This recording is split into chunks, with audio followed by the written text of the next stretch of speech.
حسبي ربي جل الله ما في قلبي غير الله نور محمد صلى الله لا إله إلا الله. بہت ساری مائیں بچوں کو اچھی ریز کرنے کی کوشش تو کرتی ہیں، ان کو چاہیے کہ ان کے لیے دعائیں بھی کریں، اس لیے کہ ماں کی دعا اللہ تعالیٰ کے ہاں بہت جلدی قبول ہو جاتی ہے، بہت جلدی قبول ہوتی ہے. ایک نوجوان نبی علیہ السلام کی خدمت میں حاضر ہوئے، اے اللہ کے حبیب صلی اللہ علیہ وسلم، مجھ سے فلاں بڑا گناہ سرزد ہو گیا. نبی علیہ السلام نے فرمایا کہ جاؤ اپنی والدہ سے دعا کرواؤ، تمہاری والدہ کی دعا کی وجہ سے اللہ تمہارے گناہ کو معاف کر دیں گے.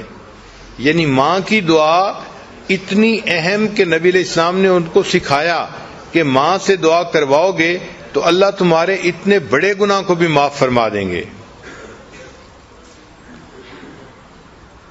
چنانچہ اندلس کے ایک بڑے عالم گزرے ہیں، بقی الدین ابن مخلد رحمۃ اللہ علیہ.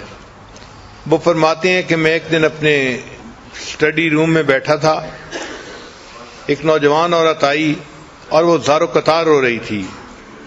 میں نے اس سے پوچھا کہ تمہارا کیا مسئلہ ہے؟ اس نے کہا کہ میرا بیٹا جو ہے جوان العمر تھا اور اس کو دشمن پکڑ کے لے گئے ہیں، اور اب وہ کہتے ہیں کہ اس کو اگر چھڑوانا ہے تو اتنے اتنے پیسے دو. میرا خاوند فوت ہو چکا ہے اور میں اکیلی ماں ہوں، تو اب میرے پاس اتنے پیسے نہیں کہ میں بچے کو چھڑوانے کے لیے پیسے دے سکوں.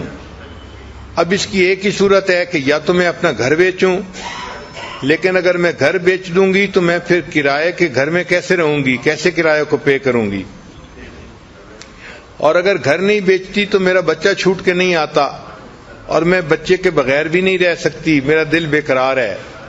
یہ بتا کے اس نے رونا شروع کر دیا.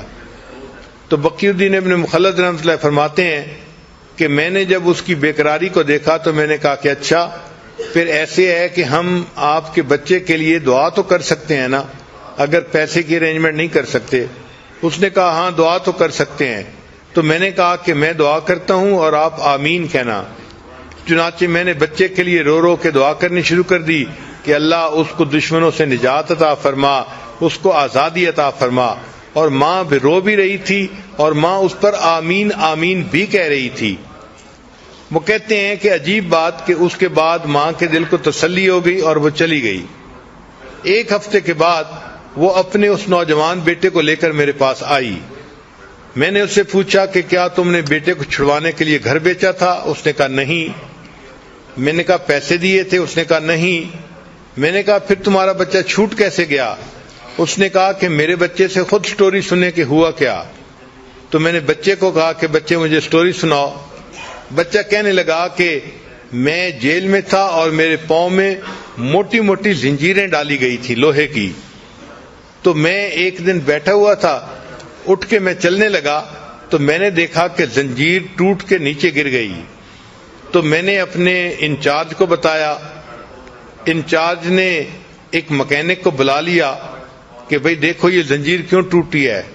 تو مکینک حیران ہوا کہ ممکن ہی نہیں کہ یہ زنجیر ٹوٹ سکے، یہ اتنی موٹی اور اتنی مضبوط تھی اور لوہے کی تھی، یہ کیسے پاسبل ہوا کہ یہ ٹوٹ جائے. چنانچہ انہوں نے مجھے بلیم کیا کہ تم نے جان بوجھ کے اس کو توڑا ہے. تو میں نے کہا کہ بھئی میرے پاس کوئی چیز نہیں کہ میں اس کو توڑ سکوں، یہ خود بخود ٹوٹ گئی ہے. خیر اس زنجیر کو انہوں نے ریپیئر کروا دیا اور اس کا جو ٹوٹا ہوا پرزا تھا اس کی جگہ انہوں نے نیا پرزا اس میں ڈال دیا. کہتے ہیں کہ تھوڑی دیر کے بعد پھر میں اٹھ کے کسی کام کے لیے چلنے لگا تو میں نے دیکھا کہ وہ زنجیر پھر ٹوٹ گئی.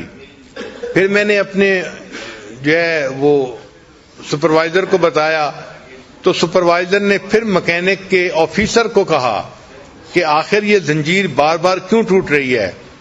اب جو مکینک تھا اس کا آفیسر بھی آیا چیک کرنے کے لیے کہ آخر ایک ہتھکڑی بار بار کیوں ٹوٹتی ہے. تو جب اس نے آ کے دیکھا تو اس نے کہا کہ پاسبل ہی نہیں ہے کہ یہ ہتھکڑی ایسے ٹوٹ سکے.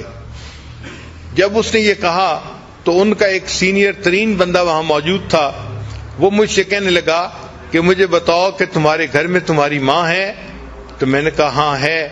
تو وہ کہنے لگا کہ مجھے لگتا ہے کہ تمہاری ماں تمہارے لیے دعائیں کر رہی ہے، اس وجہ سے تمہاری یہ زنجیر بار بار ٹوٹ جاتی ہے، اور اگر اللہ تمہاری زنجیر کو توڑ رہا ہے تو ہم کیوں تمہیں قید میں رکھیں، جاؤ ہم تمہیں آزاد کرتے ہیں.